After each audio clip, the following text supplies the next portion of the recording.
sana kwa ajili ya wakati huu ambao Bwana umetupa nafasi yako kwenda kusikia neno lako Bwana. Nami nashuka kama mtumishi wako Bwana, nikinyenyekea nikiomba neema yako Bwana ya kwenda kufundisha ipate kuwepo mahali hapa Bwana, katika jina la Yesu Kristo wa Nazareti aliye hai Bwana. Baba, ninaomba Bwana pasiwepo na hata mtu mmoja Bwana aliingia chini ya ndani hii Bwana atakayetoka kama alivyoingia. Ni katika jina la Yesu naomba na kushukuru. Amen. Wakristo tumshangilie Yesu kwa makofi. Ongeza makofi yako kwa Yesu.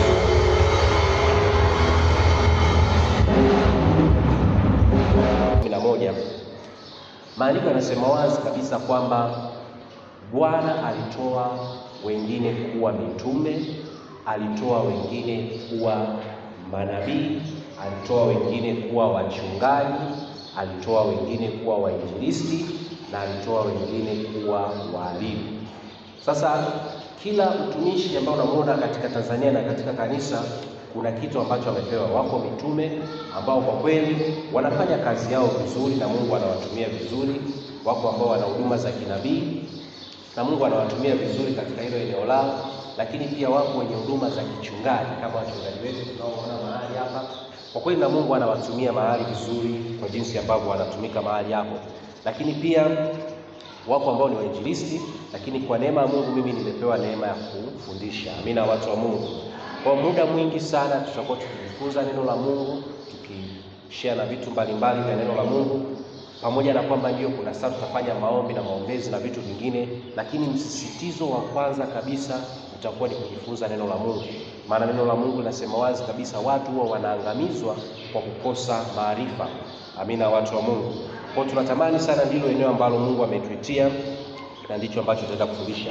Somo nitakaloenda kufundisha lina kichwa kinachosema kwamba maswali ya kutafakari kuhusu mateso ya Bwana Yesu. Maswali ya kutafakari kuhusu mateso ya Bwana Yesu. Maswali ya kutafakari kuhusu mateso ya Bwana Yesu. Na nimetamani kujifunza hili somo kwa sababu ni kipindi ambacho tuko kipindi cha Pasaka. Kuna vitu vingi ambavyo tunatamani kujifunza kwa ajili ya hicho kitu na kwa ajili ya kutafakari hii Pasaka ili isiwe Pasaka sawa sawa na Pasaka zingine. Na nafahamu miaka na miaka tumekuwa tukifanya Pasaka, tukifanya ibada za mitende kama hivi kawaida, tukiingia katika juma takatifu, tukiingia katika siku 40 za mafungo, tukifanya vitu mbalimbali kwa ajili ya kitu cha Pasaka. Lakini katika mwaka huu kitu ambacho nimesikia ni kuachilia maswali ambayo utakuwa ukiyatafakari. Lengo la hayo maswali ni kuongeza thamani ya Pasaka yako. Lengo la maswali ambayo tutakuwa tukijifunza ni kuongeza thamani ya Pasaka yako. Ongeza thamani ya Pasaka yako, ili Pasaka yako isije tu ikawa ni ile Pasaka ya kukaa, kula na kunywa na kufurahia na kujiandaa kwa mwaka mwingine. Tunatamani Pasaka ya mwaka huu upate kutafakari haya maswali, na haya maswali upate kuyajibu vizuri, ili ukisha kuyajibu vizuri yapate kuongeza thamani ya Pasaka yako na unaweza kwenda. Sasa nataka tusome neno kutoka katika kile kitabu cha Luka sura ya 19. Luka sura ya 19. Luka sura ya 19 mstari wa 28 mpaka wa 40. Luka 19 mstari wa 28 mpaka wa 40. Luka 19 mstari wa 28 mpaka wa 40. Historia ambayo tumekuwa tukisikia na tumekwisha kuitazama. Luka sura ya 19 mstari wa 28 mpaka wa 40. Maandiko yanasema hivi, Luka 19:28 mpaka 40. Maandiko yanasema hivi: na alipokwisha kusema hayo, alitangulia mbele akipanda kwenda Yerusalemu.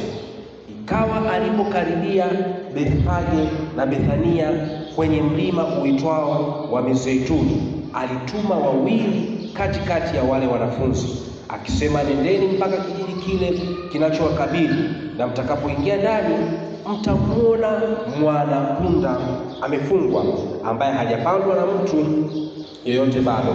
Mfungueni mkamlete hapa, na kama mtu akiwauliza, mbona mnamfungua, semeni hivi, Bwana anamhitaji. Na wale waliotumwa wakaenda wakaona kama walivyoambiwa. Na alipokuwa wakimfungua mwanapunda, wenyewe waliwaambia, waona mnamfungua mwanapunda? Wakasema, Bwana ana haja naye. Wakampeleka kwa Yesu, wakatandika nguo zao juu ya mwanapunda, wakampandisha Yesu. Na walipokuwa wakienda, walitandaza nguo zao njiani. Hata walipokuwa wamekaribia materemko ya mlima wa Mizeituni, kundi zima la wanafunzi wake walianza kufurahi na kumsifu Mungu kwa sauti kuu kwa ajili ya matendo yote ya uwezo walioyaona. Wakasema, ndiye mbarikiwa mfalme ajaye kwa jina la Bwana, amani mbinguni na utukufu huko. Baadhi ya Mafarisayo waliokuwa katika mkutano wakamwambia, Mwalimu, wakanye wanafunzi wako. Akajibu akasema, nawaambieni ninyi, wakinyamaza hawa mawe yatapiga kelele. Hili ndilo neno la Bwana. Kristo asifiwe, watu wa Mungu. Kama nilivyokwisha kusema, katika kipindi hiki tutajifunza kitu cha tofauti kidogo, na ambacho kitakuwa tofauti na ambavyo tumevizoea. Na hili ni neno ambalo mara nyingi tumekuwa tukiyasikia, hasa katika kipindi hiki cha majira ya mitende, katika sikukuu hii ya mitende ambayo tunaifanya, kwamba Yesu alikuwa akitamani kuingia Yerusalemu, lakini akawa ameanza kufanya maandalizi na vitu mbalimbali ambavyo tunaviona mahali pale, ambapo vinaonekana mahali pale. Sasa swali ambalo natamani la kwanza kabisa ujiulize katika ibada hii ambayo nataka tushare kwa dakika la kwanza, ambalo ndilo ambalo natamani utafakari katika Pasaka hii. Swali la kwanza kabisa ambalo nataka ujiulize ni hili: una watu wangapi wa kusimama na wewe kwenye maisha yako? Ndilo swali la kwanza kabisa ambalo ninatamani kabisa upate kujiuliza katika Pasaka hii, ili Pasaka hii isipite kama Pasaka zilizopita zingine. Amina, watu wa Mungu. Una watu wangapi wa kusimama na wewe kwenye maisha yako? Ni story nzuri kabisa ambayo tumeisikia mara kwa mara, tumekuwa tukijifunza mara kwa mara. Yesu anaingia Yerusalemu, vitu vingi sana vinatokea mahali pale. Lakini katika hii mistari tuliyosoma, nataka tuangalie una watu wangapi ambao wanaweza kusimama kwa ajili yako na wanaweza kukutetea wewe kama wewe Mkristo wa kawaida. Sasa ukiutazama huu mstari, kitu cha kwanza ambacho utajifunza katika maisha ya watu wa Mungu, na tumemwona baba ya Yadini amesema wazi kabisa, huwa tunahitaji watu. Amina, watu wa Mungu, tunahitaji watu sana. Ni kweli kuna saa tunamhitaji Mungu, tunamhitaji Mungu kabisa, maisha yetu tunamhitaji Mungu sana, lakini Mungu huyu hutumia watu. Kristo asifiwe, watu wa Mungu. Na kuna namna ambapo Mungu yupo akijifunua hapa katikati yetu, tunaweza tukaogopa kuhusiana naye. Kwa namna ambapo anaweza akajifunua ni kwa kupitia nini? Watu. Hapa ni kanisani, kwa hiyo tunaamini malaika wao. Amina. Tunaamini malaika wao wengi sana na wanazunguka katika hili jengo. Lakini unajua, ukiona hao malaika hapa, kwa sababu kila mtu ana malaika wake, anaweza pasikalifu. Amina, watu wa Mungu, anaweza pasikalifu. Kosa namna nyingine ambayo Mungu anaweza akajifunua ili kuendana na kiwango ambacho sisi tuko nacho kama binadamu ni kwa kutumia nini? Watu. Na unahitaji watu sana. Sasa ukiangalia katika haya majira ya Pasaka, pamoja na kwamba Yesu alikuwa ndiye mweza yote na alikuwa ametoka mbinguni, still alikuwa akihitaji watu sana ili waweze kwenda kufanya kazi yake kubwa iliyoko mbele yake. Amina, watu wa Mungu. Alikuwa akihitaji watu wengi sana ili aweze kwenda kufanya kazi kubwa ambayo ilikuwa iko mbele yake. Hapo ukiangalia, Yesu alikuwa yupo katika harakati za siku za mwisho za huduma yake. Na katika huduma yake kuna namna ambavyo alitamani sana mji upate kujua ya kwamba yupo. Amina, watu wa Mungu. Alitamani sana mji upate kujua kwamba yupo. Alitamani sana mji upate kujua kwamba yupo. Na tupata nafasi taongea katika swala la kibiashara. Kwenye huu mstari kibiashara, jinsi gani ambavyo wafanyabiashara wanaweza wakatumia mstari huu kufanya biashara zao zipate kujulikana. kujulikana. Lakini hapa nataka nikuongee kwenye upande wa kanisa. Yesu alitamani sana huduma yake na watu wengi wapate kujua kwamba yuko. Kwa sababu shuhuda zilikuwa zinasikika, amefanya mambo kule Galilaya, amefanya mambo kule Judea, amefanya mambo kule kwenye nyumba ya kina Martha, mafufua kina Lazaro, amefanya mambo mengi. Kwa hiyo watu wengi walikuwa hawamjui. Kwa namna ambavyo Yesu alitamani watu wamjue, alihitaji watu ambao wanaweza wakafanya kitu kikasababisha mji mzima ukajua kwamba yuko mjini. Kristo asifiwe, watu wa Mungu. Na kwa neema ya Mungu alifanya vitu vingi sana. Kilichotokea, aliweza kuwapata watu hao. Wakati akiwa anaingia Yerusalemu, shangwe kubwa. Biblia iko wazi kabisa. Walioanzisha shangwe hawakuwa ni watu wa kawaida. Kristo asifiwe, watu wa Mungu. Naomba niweke msingi sana, kwa sababu baadaye tutautumia sana tutakapoanza kujifunza swala la mwisho wao. Walioanzisha shangwe hawakuwa ni yale makutano ya kule. Ukisoma injili zingine, walioanzisha shangwe walikuwa ni wanafunzi wao. Wanafunzi wake ambao walikaa naye kila siku ndio walioanzisha shangwe. Shangwe ilipokuwa kubwa, ndio makutano wakapokea. Kristo asifiwe, watu wa Mungu. Kwa sababu itakusaidia sana. Unaweza ukafikiri kwamba Yesu aliingia tu mahali watu wakaanza kumshangilia. Hapana. Kuna watu walianzisha ambao walikuwa ni wanafunzi wao. Amina, watu wa Mungu. Sasa kanisa limekuwa, kwa hiyo tunatakiwa tupate mafundisho mazuri. Amina. Kama walioanzisha shangwe walikuwa ni wanafunzi wake, maana yake kuna mtu aliwafundisha. Tunaweza kusema yaani haiwezekani. Kwa mfano anakuja tukiwa kwenye vikao mbalimbali kwenye halmashauri au kwenye nini, utasikia akiingia mgeni rasmi, fanyeni simameni, alafu fanyeni tupige makofi. Tuko pamoja? Maana kuna mtu kwanza alikaa nao akawaambia namna ya kufanya hicho kitu. Kristo asifiwe, watu wa Mungu. Na tunataka upate picha kwamba kuna mtu aliwafundisha wanafunzi wake namna ya kumpokea Yesu kama mfalme. Yumkini wanawezekana walikaa muda mrefu kwenye kikao, walikaa kwenye kikao. Tunawezaje tukaingia Yerusalemu tukaacha alama ambayo inafahamika katika Mungu? Wakakaa kikao na wakapanga. Walipokaa kikao wakapanga, wakati kinafanikiwa wanafunzi wakaanzisha. Na wanafunzi walipoanzisha, watu wote wakaruka kwa shangwe, wakampokea Yesu kwa juhudi. Kristo asifiwe. Sasa swali letu ambalo tuko nalo mahali hapa ni kwamba kuna watu wangapi ambao wanaweza kusimama kwa ajili yako?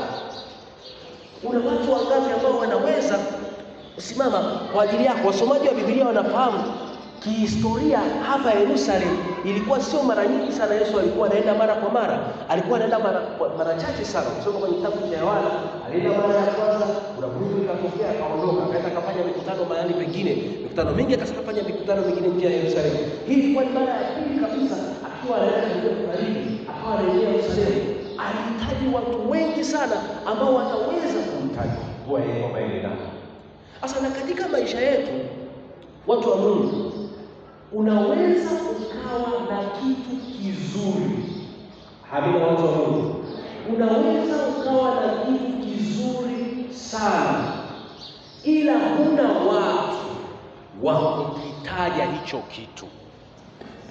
Kristo asifiwe, watu wa Mungu. Nimekuambia hapa, waliomtaja watu wa Mungu walikuwa ni wanafunzi wake, hawakuwa watu wa kawaida.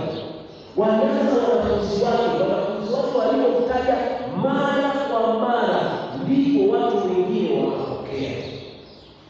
Na katika maisha yetu unawahitaji sana hao watu.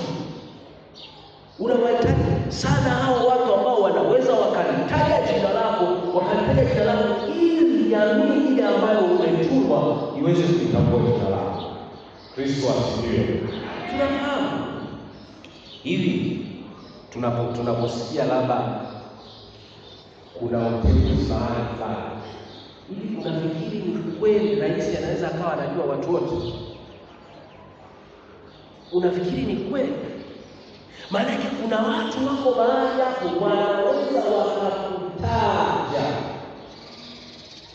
Wakitaja, Mheshimiwa Rais anaweza akasema kama na huyu amemtaja huyu, maana yake wanamfahamu vizuri.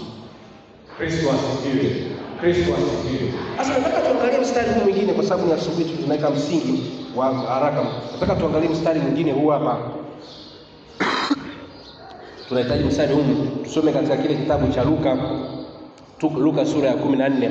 Luka sura ya 14 tutakuja kuweka vizuri hapo tunaweka msingi huu imara. Luka sura ya 14 mstari wa 16 mpaka wa 24. Ni story ambayo huwa nikiisoma inanifurahisha sana. Luka sura ya 14 mstari wa 16 mpaka wa 24. Maandiko yanasema hivi: akawaambia, mtu mmoja alifanya karamu kubwa sana, akaalika watu wengi. Akamtuma mtumwa wake saa ya chakula, akawaambia, wale walioalikwa njooni, kwa kuwa vitu vyote vimekwisha wekwa tayari. Wakaanza wote kutoa udhuru kwa nia moja. Wa kwanza alimwambia, nimenunua shamba, sharti niende kulitazama. Tazama unisamehe. Mwingine akasema, nimenunua ng'ombe jozi 5, ninakwenda kuwajaribu. Tafadhali unisamehe.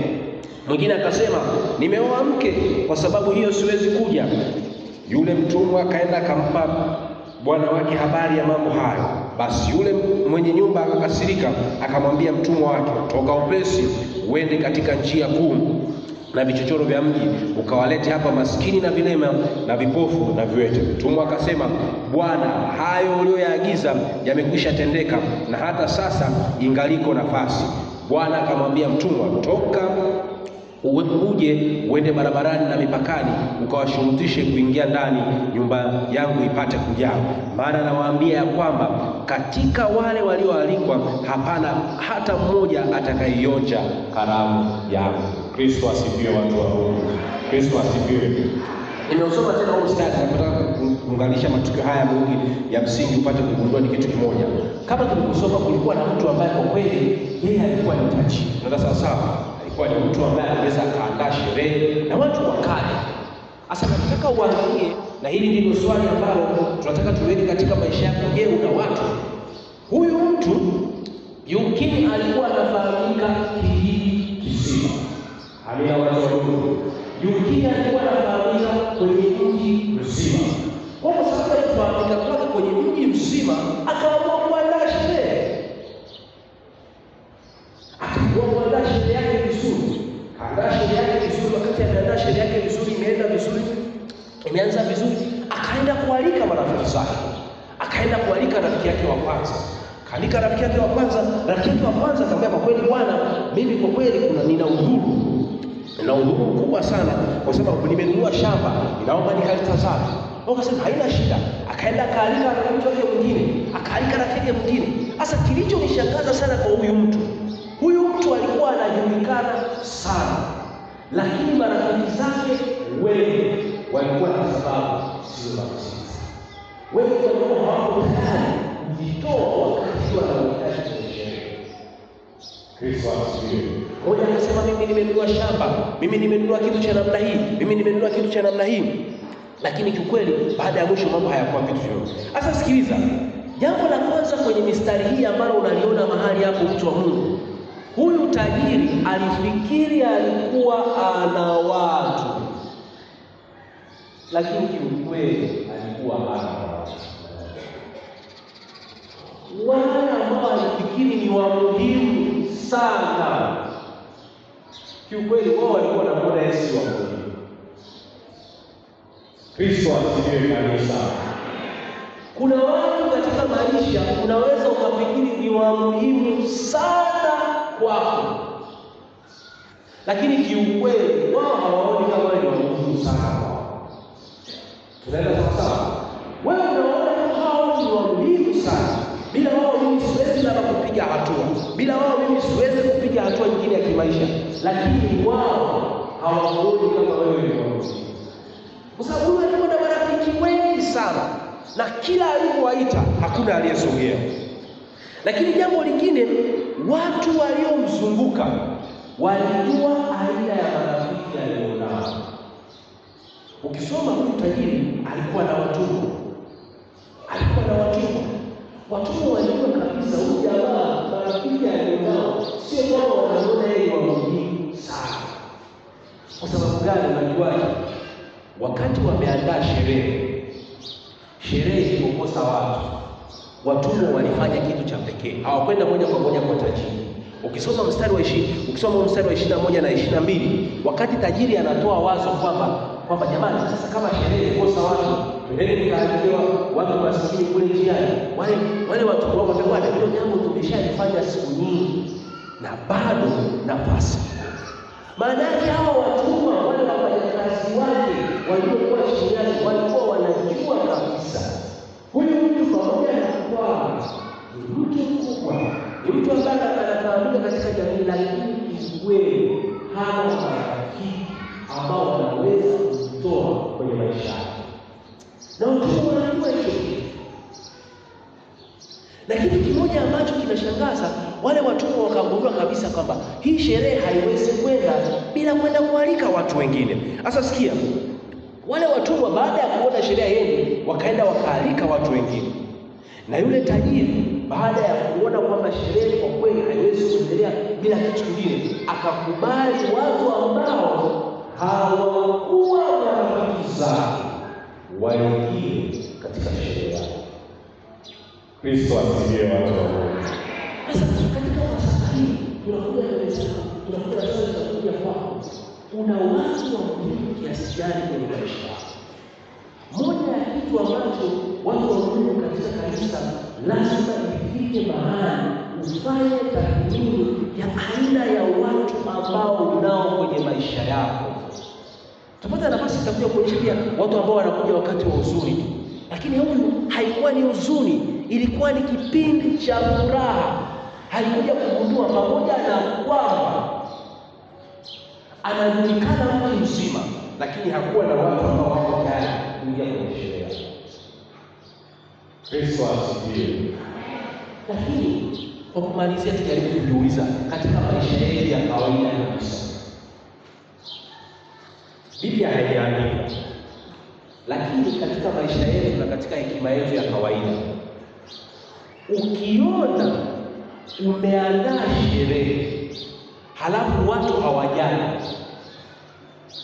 na wewe ni mshukuru, tatizo haliko kwa watu. Tunaenda sawa sawa watu wa Mungu, tatizo lazima litakuwa kwao. Tunaenda sawa. Yaani haiwezekani kwamba wewe ni tajiri lakini unaandaa sherehe halafu watu hawaji, unaenda kuongeza watu njiani. Tatizo halikuwa kwa watu, tatizo linaweza likawa kwako. Tatizo linaweza likawa kwako. Biblia haisemi, lakini yumkini huyu tajiri alikuwa hashiriki matukio ya watu. Haiwezekani marafiki zake wote wanatoa sababu. Marafiki zake wote wa msingi wanatoa sababu. Maana kuna kitu tajiri alikuwa hakifanyi. Kristo asifiwe. Kristo asifiwe watu wa Mungu. Katika Jumapili hii ya Mitende ambayo Yesu anaingia katika mji wa Yerusalemu, ni maswali ambayo tunatakiwa tujiulize mara kwa mara. Ni kweli tuna watu wa namna gani? Lakini nataka nikwambie, ili uweze kupata watu ambao wanaweza kutoa kwenye maisha yako, lazima na wewe uwe mtu unayetoa kwenye maisha ya watu wengine. Amina watu wa Mungu. Kama unataka watu wajitoe kwenye maisha yako, lazima na wewe uwe unajitoa kwenye maisha mengine. Ninachotaka nikwambie ni kitu kimoja kigumu sana ambacho kinanitafakarisha huu mstari. Hawa watu hawakuwa tayari kushiriki furaha yake. Hakuambiwa habari ya misiba yake. Yumkini alikuwa anajitoa sana kwenye misiba, lakini hawakuwa tayari kushiriki kwa habari ya furaha yake. Ni kwa sababu yumkini alikuwa hashiriki furaha za watu wengine. Haikuwa kushiriki majukumu yale ya kijamii, yale ya changamoto na misiba, machangamoto za nini? Majukumu ya furaha za watu wengine. Je, unashiriki? Kristo asifiwe kabisa. Kristo asifiwe. Huku kanisani tuko watu wengi. Sasa hivi wachungaji wazazi wetu waliotulea jana wameinuka. Amina. Kwaya zimekuwa kubwa sana, zinafanya matukio mara kwa mara. Wao wanafahamu kitu. Usiposhiriki matukio ya wengine, na wao hawashiriki matukio yao. Lazima uweze kujitoa kwa ajili ya watu wengine, ili na wao pia waweze kujitoa kwa ajili ya watu. Tuzidi kumwomba Mungu sana. Naomba tuishie kwa hapo kwa siku ya leo, ili tuweze kuelewa vitu vingine. Tuzidi kumwomba Mungu sana, na tunamwamini sana Mungu. Tutakuwa na nafasi sana ya kuendelea kujifunza vitu vingine na vingine, lakini pia na kumwomba Mungu kwa ajili ya vitu vingine. Nimeona watu wengi sana ambao wanaishi maisha ya upweke kwa sababu hawakujua aina ya watu waliokuwa nao. Wewe nimalizie ushuhuda alafu nitakusaidia. Wakati fulani nilikuwa nafanya kazi na taasisi fulani, ilinipa kufikiria sana hichi kitu, kwamba una watu wa namna gani ambao wanakuzunguka. Kwa neema ya Mungu, tukiwa mahali pale, tulikuwa tunafanya uchaguzi. Unafanya uchaguzi Januari, alafu unasubiri miezi mitatu unaenda unaapishwa kwenye taasisi ambayo tunafanya kazi.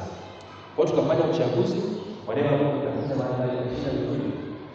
Kwa hiyo nikawa nasubiri ile miezi mitatu ya kuapishwa. Kwa baada ya miezi mitatu, nafikiri ilikuwa niapishwe Jumapili, kwa hiyo nikiwa Ijumaa na tafakari. Moyoni nikaona kabisa Roho Mtakatifu kuna kitu anakiweka niitazame sana simu yangu. Nilipoitazama simu yangu, nilishangaa sana kitu kikubwa sana. Kutoka mwezi wa kwanza mpaka mwezi wa tatu mwishoni, nilikuwa nimeongeza, simu yangu ilikuwa nimeseti, inaonyesha nimeongeza namba mpya 120. Unaelewa kuongeza namba mpya 120? Hapo ulikuwa hujaapishwa. Kuongeza namba mpya 120. Sasa nikawa naanza kutafakari, hizi namba mpya zimekuja kwa sababu gani? Namba zaidi ya 90 na kitu ni namba ambazo zilikuja kwa sababu ya ile nafasi. Namba zaidi ya 90. Kwa hiyo ukifanya tafakari, unaweza ukafikiri najulikana, una watu wengi, kumbe unajulikana kwa sababu ya hiyo nafasi. Subiri sana. Ukistaafu utakuja kugundua kwamba kumbe mimi nilikuwa sina watu wengi hivyo. Nilikuwa na watu wachache sana. Ni ile nafasi ndio iliyovuta watu wengi kwenye maisha yao. Na watu wengi wako hivyo. Unaweza ukajikuta kwamba unafahamika sana, unafanya kazi ya mashauri, unafanya kazi huku na huku, unajulikana sana, lakini kumbe ni nafasi ulionayo. Ila kweli bado hauna watu ambao wanaweza kutoa katika maisha. Tumpigie Yesu makofi kwa jina la Yesu. Basi naomba tusimame kwa dakika moja.